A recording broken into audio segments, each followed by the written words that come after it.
Throughout history, weaponry has evolved from merely sticks and stones to the advanced nuclear warheads and chemical weaponry we have today. This progression has taken tens of thousands of years. The Battle of David and Goliath took place in the Elah Valley during the transition of the Bronze Age to the Iron Age around 1025 BC. Only the elites during this time could afford iron weapons, so most armies during this time used bronze to produce their metal weaponry. Goliath was the biggest and most intimidating warrior in the Philistine army, so he was equipped with an iron-tipped spear, an extraordinary weapon to the Israelites. These ancient weapons can be categorized into infantry weapons and artillery weapons. Infantry weapons were designed around hand-to-hand combat and consisted of spears, daggers, and the khopesh sword. Spears were a popular weapon during this time, as they were a good counter to the shield, and they gave a long reach for attacking or defending from other infantry units with shorter weaponry. They also had the added benefit of being able to be used as a ranged weapon, as it could be thrown to reach longer distances. All a spear does is increase the reach of the warrior. This means that they can strike to the face. Daggers were used for close-range combat. They were great weapons to be accompanied by a shield, as one could defend themselves behind the shield and easily attack from behind their defense. These daggers contained lengths of 60 to 80 centimeters. They were considered swords at the time, but by today's standards, daggers would not exceed the 100 centimeters needed to be a sword. Because when we do, we can easily just protect ourselves.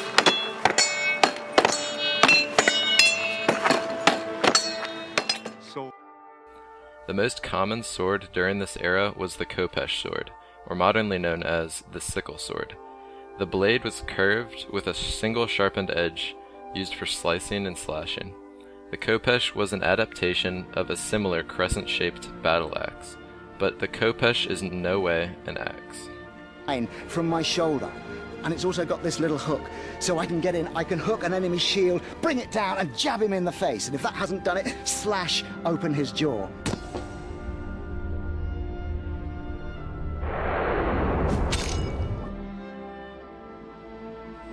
The next branch of weaponry used during the era of Saul's kingdom is the artillery branch. This branch consisted of javelins, bows, and slings. Javelins, similar to the spear, were long, bronze-tipped weaponry that could be thrown from the ground or horseback. What separates the javelin from the spear is its length, and its aerodynamic ability to travel long distances through the air due to its lighter weight. The javelin. The javelin has a range of anywhere between 10 and 50 meters. It's not a... Bows were a preferable long-range weapon, and a good counterattack to mass infantry units. The first composite bow was invented by Egyptians around 2800 BC. It was constructed from wood and held together with animal sinew, a fiber in animals that connects muscle to bones. The bowstring was crafted from sheep intestine due to its strength and durability. It was very light and could shoot as far as 400 yards, the same length as 4 football fields. These composite bows were still used during the time of David and Goliath.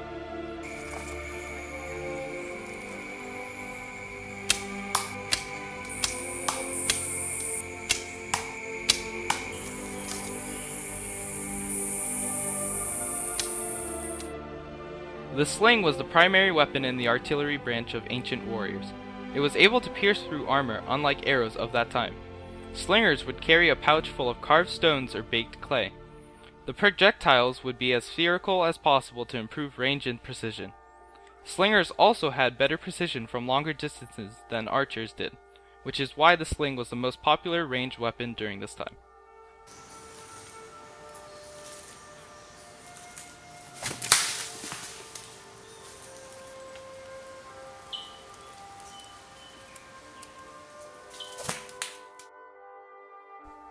In the story of David and Goliath, David used the sling to defeat the giant Goliath, which led to David becoming king of Saul's empire for the next 7 years.